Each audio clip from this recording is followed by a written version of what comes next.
right, so let's get started. As you can see here, I already loaded an image in Siril. And as you can see, it has this green tint. So if you're using a one-shot color camera, typically one of the channels will be unbalanced and it will get either a green hue or red hue, which is totally normal. So what we need to do here is go to display mode and go to auto stretch, and then we can click and unlink the channels. So not all the channels will have the same value, and in a way we can remove that hue or that tint. And you will see a couple of problems here. One of them is the the stacking, right? There's a lot of stacking artifacts, and that's why it's super important to take all your live shots in the same angle of rotation so you won't have these problems.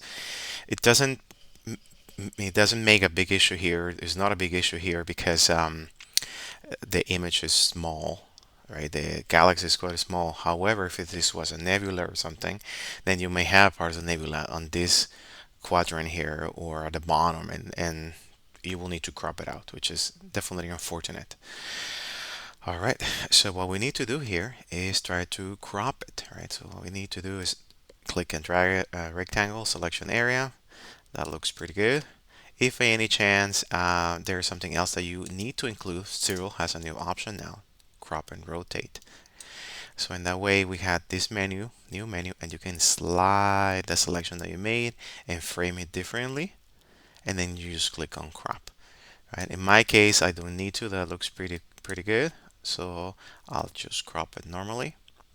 So we can perhaps include this star. I don't know, but that will be maybe like this. I think that may work. Let's drag this new selection differently. I wish I could get that galaxy over there, but that's, I think, is out of the question. All right, that looks pretty good to me. Okay, so let's click on right click and then crop and crop again. All right, so next thing we need to do is remove the background, image processing, and then go to background extraction. Let's click on generate. I did a pretty good job to select which is the background. If by any chance, let's say you have a selection area here on the galaxy or nebulosity, you can right click it to delete it. Or if there are areas that you know for a fact that there are background, you can also click and create additional points, right, to select them. So in this case, you leave it in subtraction. If by any chance you have a DSLR and it has like some problems with banding, then you may need to enable add dither. What it will try to do, it will try to offset the bands across the whole image so they are not as noticeable. In this case, let's click on compute background. And as you can see, it did a pretty good job to even out the whole background. And you can also click here to see the before and after, right? Tremendous difference. All right, let's click on apply. And that is it. All right, next thing we need to do is color balance the image.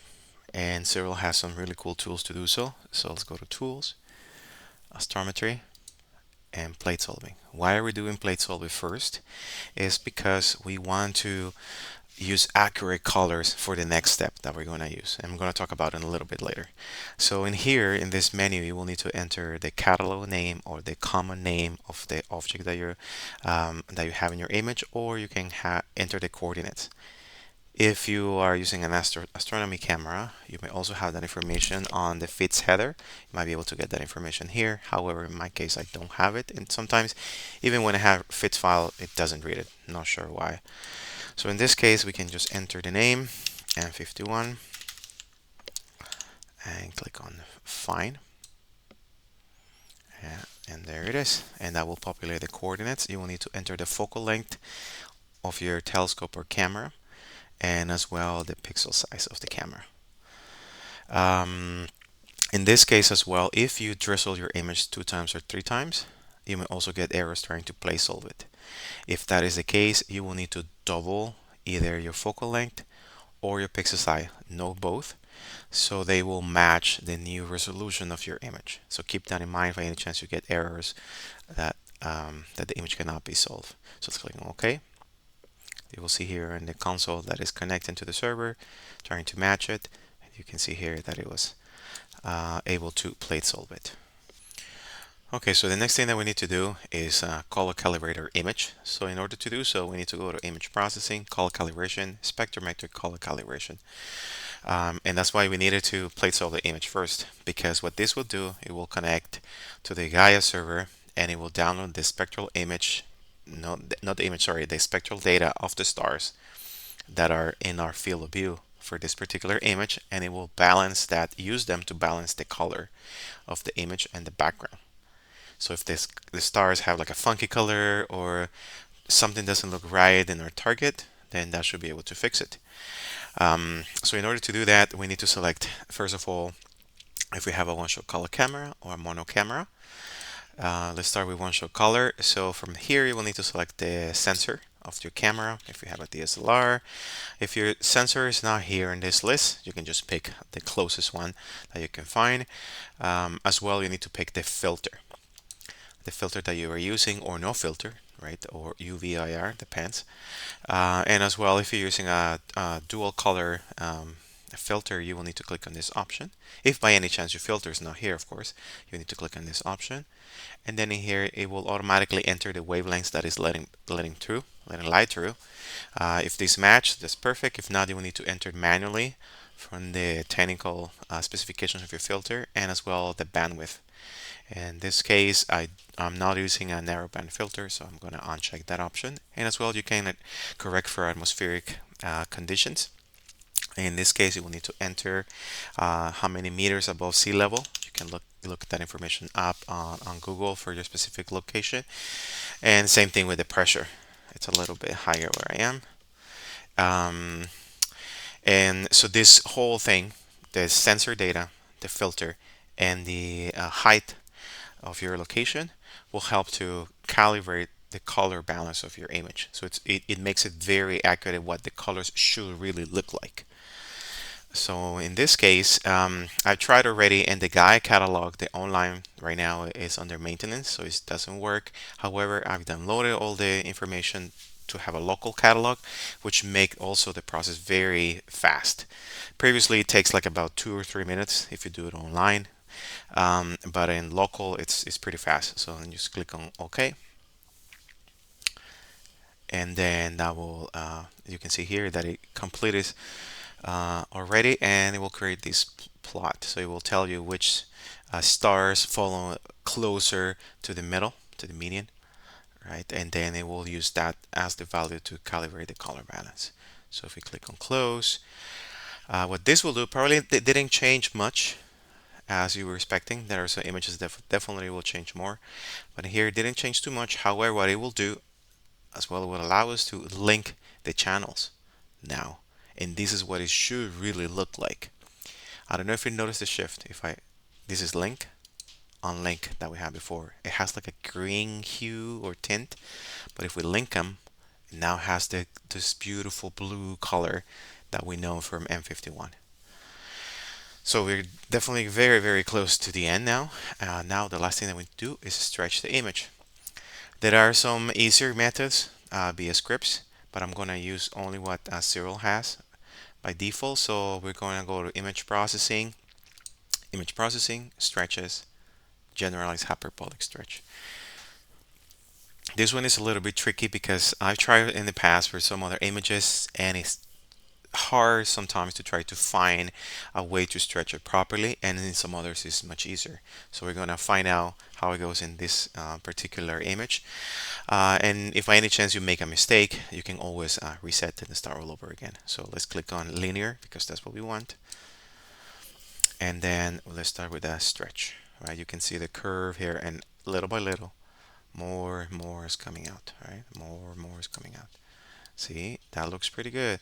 Also, keep in mind that you don't want to make the background like pitch black. In reality, a sky is not like that. You know, it's definitely not like that. So you need to keep that in consideration. As well, if you go too high on the stretch, you may also blow the core of the nebulas, sorry, of the galaxies. See, so that's way too much. Let's dial it down, dial it down, dial it down. Maybe a little more. That's probably too dark. Maybe here. Okay. Now we see where our image is, where the data is, and we have two peaks for some reason, probably because of the two different colors. There's definitely blue here. And there's got to be another color here that's creating that. So let's go with this one. You can zoom in here so you can see much better. We can see much better. Where's the other peak here? Let's select this peak. Try to click in the middle of the of this graph. Let's click there. Okay, let's shift it a little bit, and now we're trying to balance the local intensity. Let's see, and this will focus only on the data, not on the dark background. Should focus only here. So that's why it's important to select that middle point where the data is. So let's see what we get. Let's see. I think that looks pretty good. Maybe a little more. And let's try the local symmetry point. Oh, that's no. Oh, too much. As you can see, this one is the trickiest one because a little hint, a little touch, you breathe too hard and it will change significantly how the image looks. See, it's getting darker, darker, darker. You don't want to, like I said, you don't want to go too dark. It may look a little unnatural, and at the same time, you may also hide some of this dust that is here surrounding the sibling galaxy. Let's see. I think that looks pretty good, guys. Yeah, I like it. I like it a lot. All right, so let's click on apply and close. And that's pretty much it. The image is finally stretched, and you can definitely add a little bit more color. So if we go, let's go to image processing, color saturation, and then let's start increasing it. Let's see what we get. Oh, that definitely looks better. Can we go a little bit more? Yeah, definitely, we sure can. See, so much better. We went all the way, and the background is still dark, which is what we want. We can switch between back and forth. Huge difference. Absolutely. So then click on apply. And that's it. This is our final image of M51, the Whirlpool Galaxy. Right, and from here you can export the image. If you click on this icon here, little arrow pointing down, it will give you the option to save the image as fit, JPEG, or anything that you need. But we're gonna leave it here, guys. So I hope that you found this one interesting. And if you like anything else that you saw, please let me know. Share your comments, and please like the video.